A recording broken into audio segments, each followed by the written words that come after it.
Growth of drug spending, that is, the increase in drug pricing, is the fastest and biggest increasing area of healthcare spending. So today's announcement has incredible implications for healthcare spending in the United States. And today marks the beginning of the end of the Great American Ripoff. And it also marks the beginning and the end of a great American tragedy, something I've seen as a physician at the bedside.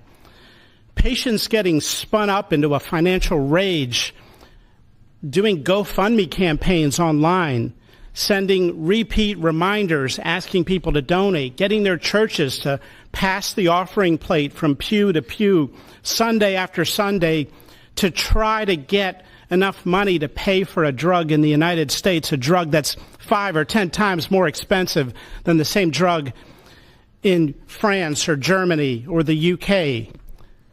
People get spun up, and it's a tragedy. Having cancer is hard enough. Getting spun up into a financial rage in order to try to get the money to pay for treatment makes it so much harder. 37% of people who go through cancer care say in the end that the financial toxicity makes them want to avoid or delay care in the future. That is, they're done with it. They're done with the system. That's how toxic financial toxicity can be. And for what? For what? So the U.S. can finance the R&D of the world? Well, that ends today, thanks to President Trump.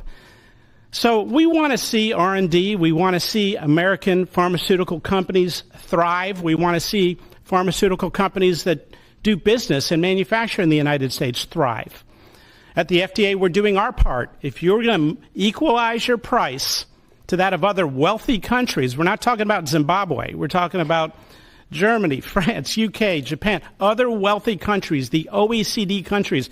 If you equalize your price, then we're going to put your future applications at the front of the line. A voucher to get a review in weeks has a market street value of about $500 million because every day is money when it comes to getting a drug approved. And so if you meet one of the president's national priorities stated very clearly, moving manufacturing to the United States, meeting a large unmet public health need, or equalizing your prices. We're the largest purchasers of drugs. We deserve the best prices. And so we're going to do our part. And if a generic company makes their drug in the United States, that application is going to move to the front of the line as well. And if you're going to build a plant in the United States, our FDA inspectors will walk through that plant during the construction phase, something never done before, so that it's ready on day one. So thank you, Mr. President, for your leadership. They said it couldn't be done, and here we are.